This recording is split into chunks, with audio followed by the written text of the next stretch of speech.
2020년 8월 14일 큐티 가이드 시작하도록 하겠습니다. 오늘 말씀인 이사야 62장은요. 구원의 아름다운 소식에 대한 말씀이에요. 하나님께 사명을 받은 이스라엘의 영광스러운 미래가 오늘 이 말씀 속에 주어집니다. 사실 지금 이스라엘은요. 완전히 망한 상태예요. 주전 586년에 예루살렘은 완전히 파괴되었습니다. 그러나 오늘 이 말씀으로 하나님의 은혜로 회복될 이스라엘은 과연 어떤 모습일까요?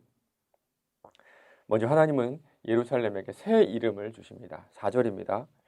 다시는 너를 버림받은 자라 부르지 아니하며 다시는 내 땅을 황무지라 부르지 아니하고 오직 너를 헵시바라 하며 내 땅을 뷸라라 하리니 이는 여호와께서 너를 기뻐하실 것이며 네 땅이 결혼한 것처럼 될 것임이라.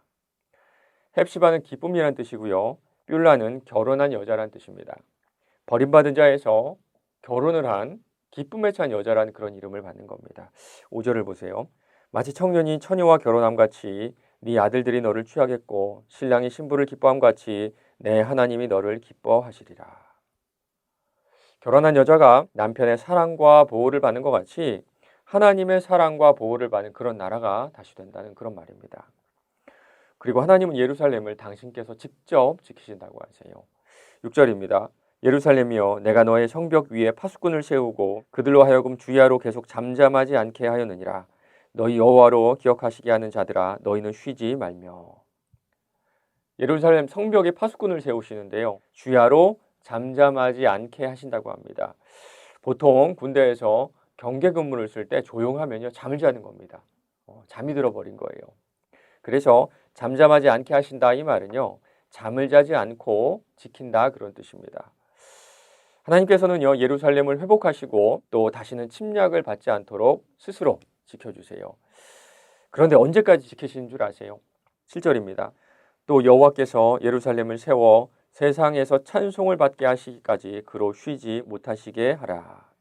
온 땅에서 찬송을 받으시는 그날까지입니다. 그날에는 이방인들이 예루살렘을 지배하는 일은 다시는 없을 겁니다. 이제는 예루살렘이 이스라엘이 조공을 바치는 일은 없을 거고요. 대신에 그 땅의 소산물들을 새로 지은 성전에서 예배와 잔치로 사용하게 될 거예요. 8절 9절입니다. 여호와께서 그 오른손 그 능력의 팔로 맹세하시되 내가 다시는 네 곡식을 네 원수에게 양식으로 주지 아니하겠고 네가 수고하여 얻은 포도주를 이방인이 마시지 못하게 할 것인즉 오직 추수한 자가 그것을 먹고 나 여호와를 찬송할 것이요 거둔 자가 그것을 나의 성소뜰에서 마시리라 하셨느니라. 그리고 이제는 열방이 그러니까 전 세계가 예루살렘을 인정하게 됩니다. 사람들이 너를 일컬어 거룩한 백성이라 여호와께서 구속한 자라 하겠고 또 너를 일컬어 찾는 바 된 자요 버림받지 아니한 성읍이라 하리라. 이제는요 열방이 이스라엘을 찾아옵니다. 조공을 받기 위해 찾아오는 것이 아니라 지배를 하기 위해 찾아오는 것이 아니라 하나님이 계시는 이 도성을 사모하며 찾아오는 거예요. 그래서 하나님은요 찾아오는 그들을 위한 큰 도로를 길을 만들라고 하세요. 성문으로 나아가라 나아가라 백성이 올 길을 닦으라 큰 길을 수축하고 수축하라 돈을 제하라 만민을 위하여 기치를 들라. 열방에 무시를 당하며 수치를 당하던 이스라엘이 이제는 열방의 빛이 되어서 모두가 사모하며 찾아오는 그런 나라가 된다 그 말씀입니다. 아마 이 말씀은요 포로로 잡혀있는 이스라엘 백성들에게는 참 위로가 되는 큰 위로의 말씀이었을 것 같아요. 그런데 오늘 이 말씀은요 단순히 이스라엘이라는 민족에게 나라에 대한 말씀은 아닌 것 같죠. 이스라엘은요 이후에도 멸망과 회복을 거듭하다가 로마에게 완전히 망해버리고 말아요. 맞습니다. 오늘 이 말씀은요 민족 이스라엘에게 주신 말씀이 아니라 영적 이스라엘인 교회에게 주시는 말씀이에요. 하나님은요 예수 그리스도를 통해서 이 땅에 천국이 임하게 하시고 이 땅의 천국인 교회로 모든 사람들을 초청하셨습니다. 사실 바로 우리가 이 초청받은 이방인들 아닌가요? 이 은혜의 예언을 성취하고 있는 사람들이 바로 우리들입니다. 우리가 바로 은혜로 회복된 이 도성으로 찾아간 하나님의 백성이라는 겁니다. 오늘 말씀을 통해서 두 가지 적용을 하려고 합니다. 첫 번째는요. 이 땅의 천국인 교회가 우리의 죄악과 탐심으로 더럽혀지지 않도록 경계하시길 바랍니다. 교회는요. 무조건적인 사랑과 무조건적인 용서가 있는 곳입니다.